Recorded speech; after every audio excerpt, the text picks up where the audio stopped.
Adjustment ರಾಜಕಾರಣ ನಿಲ್ಲದಿದ್ರೆ ಪಕ್ಷ ಮಕಾಡೆ ಮಲಗೋದು ಖಚಿತ. ಉಚ್ಚಾಟನೆ ನಂತರ ಮತ್ತೊಂದು ಟ್ವೀಟ್ ನಲ್ಲಿ ಯತ್ನಾಳ್ ಗುಡುಗಿದ್ದಾರೆ. ಕುಟುಂಬ ರಾಜಕಾರಣಕ್ಕೆ ಕಡಿವಾಣ ಹಾಕಬೇಕು, ಜನಪರ ಕಾಳಜಿಯ ನಾಯಕರಿಗೆ ಅವಕಾಶ ಕೊಡಬೇಕು, ಕಾಟಾಚಾರಕ್ಕೆ ಸರ್ಕಾರದ ನೀತಿಗಳನ್ನ ಖಂಡಿಸಿ ಸಂಜೆ ಅವರ ಮನೆ ಡಿನ್ನರ್ಗೆ ಹೋಗೋ ನಾಯಕರು ಬೇಕಿಲ್ಲ ಅಂತ ಬಸನಗೌಡ ಯತ್ನಾಳ್ ಟ್ವೀಟ್ ಮೂಲಕ ಆಕ್ರೋಶವನ್ನ ಹೊರಹಾಕಿದ್ದಾರೆ. ಬಿಜೆಪಿ ಹೈಕಮಾಂಡ್ನ ವಿರುದ್ಧವೂ ಕೂಡ ಯತ್ನಾಳ್ ತಮ್ಮ ಆಕ್ರೋಶವನ್ನ ಟ್ವೀಟ್ನ ಮೂಲಕ ಹೊರಹಾಕಿದ್ದಾರೆ. ಕಲ್ಯಾಣ ಕರ್ನಾಟಕ ಭಾಗದಲ್ಲಿ ಪಕ್ಷದ ಅವನತಿಗೆ ಏನ್ ಕಾರಣ ಹಾಗಾದ್ರೆ? ಲೋಕಸಭೆ ಚುನಾವಣೆಯಲ್ಲಿ ಪಕ್ಷ ಆ ಭಾಗದಲ್ಲಿ ಮಕಾಡೆ ಮಲಗಿದ್ದು ಯಾಕೆ? ಲೋಕಸಭೆ ಚುನಾವಣೆ ಸೋಲಿನ ಪರಾಮರ್ಶೆಯನ್ನೇ ಮಾಡಿಲ್ಲ ಬಿಜೆಪಿಯ ಹೈಕಮಾಂಡ್. ಈ ಎಲ್ಲ ವಿಷಯವನ್ನ ತಮ್ಮ ಟ್ವೀಟ್ನಲ್ಲಿ ಪ್ರಸ್ತಾಪ ಮಾಡಿದ್ದಾರೆ. ಅಡ್ಜಸ್ಟ್ಮೆಂಟ್ ರಾಜಕಾರಣ ನಿಂತಿಲ್ಲ ಅಂದ್ರೆ ಪಕ್ಷಕ್ಕೆ ಹಿನ್ನಡೆ ಆಗೋದು ಪಕ್ಕ ಅಂತ ಹೇಳಿದ್ದಾರೆ.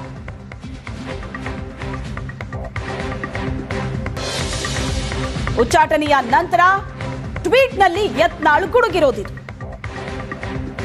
ಇವಾಗ ಹೆಚ್ಚಿನ ಡೀಟೇಲ್ಸ್ ಅನ್ನ ಕೊಡ್ತಾರೆ ನಮ್ಮ ಪ್ರತಿನಿಧಿ ರವಿ ಶಿವರಾಮ್ ಸಂಪರ್ಕದಲ್ಲಿದ್ದಾರೆ. ರವಿ ಶಿವರಾಮ್, ಯತ್ನಾಳ್ ಉಚ್ಚಾಟನೆಯ ನಂತರ ಟ್ವೀಟ್ ಮೇಲೆ ಟ್ವೀಟ್ ಮಾಡ್ತಾ ಇದ್ದಾರೆ. ಈಗ ಮತ್ತೊಂದು ಟ್ವೀಟ್ ಹೊರಗಡೆ ಬಂದಿದ್ದು. ಈ ಟ್ವೀಟ್ ನಲ್ಲಿ ಹೇಳ್ತಾ ಇದ್ದಾರೆ, ಬಿಜೆಪಿ ಹೈಕಮಾಂಡ್ ನ ಬಗ್ಗೆ ನೇರವಾಗಿ ಆರೋಪ ಮಾಡಿದ್ದಾರೆ. ಎಲ್ಲೆಲ್ಲಿ ಎಡವಟ್ಟಾಗಿದೆ, ಲೋಕಸಭೆ ಚುನಾವಣೆ ನಂತರ ಅದರ ಪರಾಮರ್ಶೆ ಮಾಡಿಲ್ಲ, ಯಾಕೆ ಸೋಲಾಯಿತು ಅಂತ.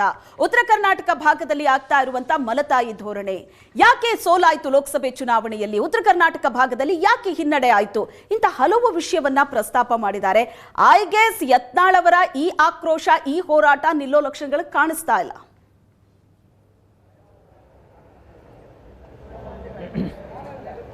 ಶ್ವೇತಾ, ನಿಶ್ಚಿತವಾಗಿ ಯತ್ನಾಳ್ ಬಿಜೆಪಿಯ ಒಳಗಡೆ ಇದ್ದೇ ಇಷ್ಟೊಂದು ಮಾತಾಡಿರುವಾಗ ಪಾರ್ಟಿಯಿಂದ ಉಚ್ಚಾಟನೆ ಆದ ಬಳಿಕ ಅವರು ಇನ್ನಷ್ಟು ಮುಕ್ತರಾಗಿದ್ದಾರೆ. ಸಹಜವಾಗಿ ಇನ್ನಷ್ಟು ಸೀರೀಸ್ ಆಫ್ ಅವರ ಸ್ಟೇಟ್ಮೆಂಟ್ಗಳನ್ನು, ಅವರ ಎಕ್ಸ್ ಖಾತೆಯಲ್ಲಿ ಅನೇಕ ವಿವರಗಳನ್ನು ನಿಶ್ಚಿತವಾಗಿ ಮುಂದಿನ ದಿನಗಳಲ್ಲಿ ಗಮನಿಸಬಹುದು. ಆದರೆ ನಿನ್ನೆ ಉಚ್ಚಾಟನೆ ಆದ ಬಳಿಕ ಯತ್ನಾಳ್ ಅವರು ನಾನು ಪಲಾಯನ ಮಾಡೋದಿಲ್ಲ ಹೇಳುವಂಥ ಒಂದು ಲೈನ್ ಅಕ್ಷರವನ್ನು ಹಾಕಿದರು. ನಂತರದಲ್ಲಿ ಇವತ್ತು ಸುದೀರ್ಘವಾಗಿ ಲೋಕಸಭಾ ಚುನಾವಣೆ ಸಂದರ್ಭದಲ್ಲಿ ಹೇಗೆ ಸೋಲಾಯಿತು, ಲಿಂಗಾಯತ ಸಮುದಾಯ ಪ್ರಬಲವಾಗಿರುವಂಥ ಕ್ಷೇತ್ರಗಳಲ್ಲಿ ಸೋಲಾಗೋದಕ್ಕೆ ಕಾರಣಗಳೇನು, ಮತ್ತು ಒಂದು ನೀರಾವರಿ ಯೋಜನೆಗೆ ಸಂಬಂಧಪಟ್ಟಂತೆ ಯಾರು ಮಾತನಾಡಿದ್ದಾರೆ, ಸರ್ಕಾರದ ವೈಫಲ್ಯದ ವಿರುದ್ಧ ಯಾರು ಮಾತಾಡಿದ್ದಾರೆ ಇತ್ಯಾದಿ ಅಂದರೆ ತನ್ನನ್ನು ತಾನು ಸಮರ್ಥನೆಯನ್ನು ಮಾಡಿಕೊಳ್ತಾ ತಾನು ಎಲ್ಲಿಯೂ ಕೂಡ ಪಾರ್ಟಿಯ ವಿರುದ್ಧ ಮಾತನಾಡಲಿಲ್ಲ, ಆದರೆ ವ್ಯಕ್ತಿಗಳ ವಿರುದ್ಧ ಮಾತಾಡಿದ್ದೇನೆ ಹೇಳುವಂಥ ಅರ್ಥದಲ್ಲಿ ಅವರು ಎಕ್ಸ್ ಖಾತೆಯಲ್ಲಿ ಸಂಪೂರ್ಣವಾಗಿ ವಿವರಗಳನ್ನು ಕೊಟ್ಟಿದ್ದಾರೆ.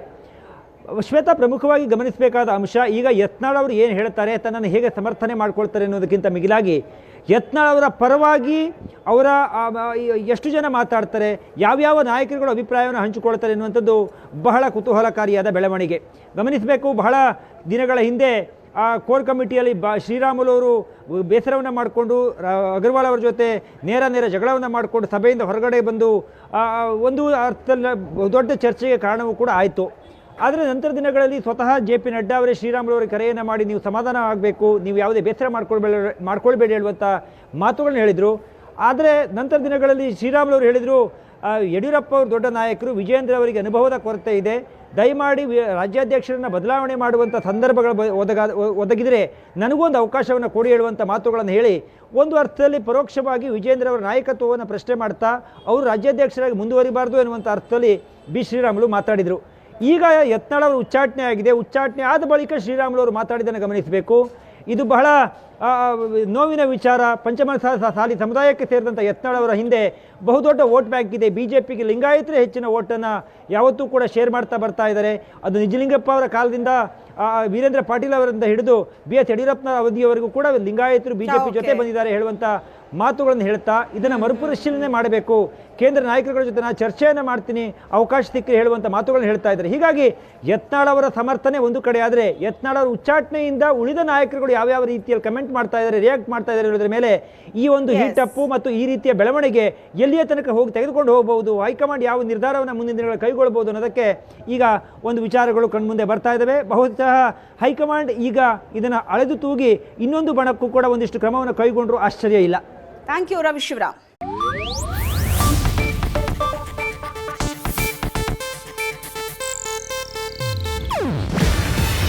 ಇದು ಏಷ್ಯಾನೆಟ್ ನ್ಯೂಸ್ ನೆಟ್ವರ್ಕ್ ಪ್ರಸ್ತುತಿ. ನೀವು ನೋಡ್ತಿದ್ದೀರಾ ಏಷ್ಯಾನೆಟ್ ಸುವರ್ಣ ನ್ಯೂಸ್.